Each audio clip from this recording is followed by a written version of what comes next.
Praise lord. యేసుక్రీస్తు నామంలో మీ అందరికీ నా హృదయపూర్వకమైన వందనాలు, శుభములు తెలియజేస్తున్నా.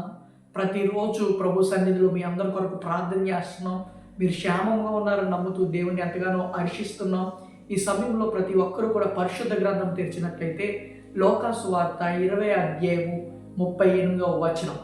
అబ్రహాము దేవుడాయను, ఇస్సాకు దేవుడాయను, యాకోబు దేవుడాయను అని చెప్పాను. Praise lord.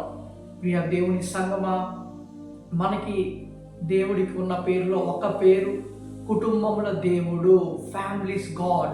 అవును, ఆయన ఫ్యామిలీ అంటే చాలా ఇష్టం, కుటుంబం అంటే చాలా ఇష్టం.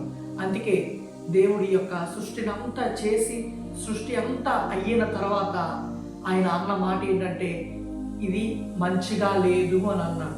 సృష్టి అంతా చేసినప్పుడు చాలా మంచిగా ఉంది, చాలా మంచిగా ఉంది, చాలా మంచిగా ఉన్నదని అన్నాడు. కానీ ఎప్పుడైతే నరుడు ఒంటరిగా ఉండడం దేవుడు చూశాడు, ఇది బాలే, ఇది మంచిది కాదు అని చెప్పేసి ఆ యొక్క ఆదాముకి తనకి గాఢ నిద్ర కలగజేసి అవ్వని తనకి ఏర్పాటు చేయడం జరుగుతుంది. ఆమె అందుకే ఫ్యామిలీస్ గాడ్, మన దేవుడు కుటుంబముల దేవుడు అని దేవుడు వాక్యం సెలవిస్తుంది. మనము పరిశుద్ధ గ్రంథంలో చూసినట్టయితే ఎఫెసీయులకు రాసిన పత్రికలో కనబడుతుంది, ఆయన సంఘముకు శిరస్సై ఉన్నాడు. ఆమె సంఘము ఆయనకి లోబడవలసినదై ఉన్నది. ఆమె అంటే క్రీస్తు సంఘానికి శిరస్సు అయి ఎలా ఉన్నాడో పురుషుడు కూడా స్త్రీకి శిరస్సు అయి ఉన్నాడు.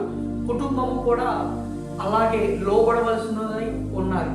ఎప్పుడైతే క్రీస్తు సంఘాన్ని ఎలాగా ప్రేమిస్తున్నాడో, క్రీస్తు సంఘాన్ని ఎలాగ సంరక్షిస్తున్నాడో, క్రీస్తు సంఘానికి ఎలా లోబడుతుందో, ఒక స్త్రీ తన భర్తకి అలా ప్రేమించగలిగితే, అలా లోబడగలిగితే కనుక వారి ఇంట్లో ఎప్పుడు కూడా ఏమి ఉండదంటే పరలోకంలో ఉండే ఒక వాతావరణం, పరలోకంలో ఉండే ఆనందము, సంతోషము, సమాధానం ఉంటుంది. ఎందుకంటే మన దేవుడు కుటుంబముల దేవుడు. ఆమె ఈరోజు మీ కుటుంబంలోనికి ఆయన ప్రవేశించడానికి ఇష్టపడుతున్నారు, మీ కుటుంబంలోకి ఆయన రావడానికి ఇష్టపడుతున్నారు.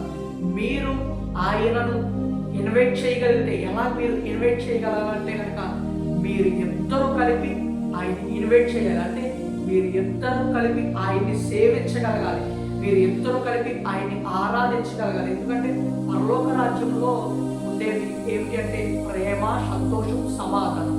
ఇవి పైనుండి పొందుకున్నవై మీలో నిలిచి ఉండాలి. ప్రకృతి సంబంధమైన ప్రేమ, ప్రకృతి సంబంధమైన ఆ యొక్క సంతోషము, సమాధానం మీలో ఉంటే పరలోకం మన ఇంట్లో నిలిచి ఉండదు. ఆమె పైనుండి వచ్చిన సంతోషాన్ని, సమాధానాన్ని, ప్రేమని మీరు పొందుకోగలిగితే కనుక మీ ఇంట్లో ఒక చిన్న పరలోక రాజ్యంలాగా మార్చబడుతుంది.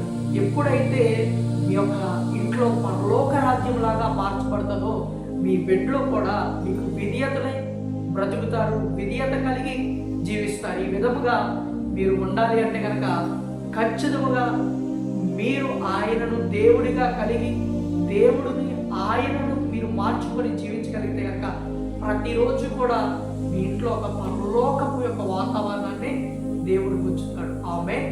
ఈ వాక్యం దేవుడు దీవించును గాక. Amen. May God bless you.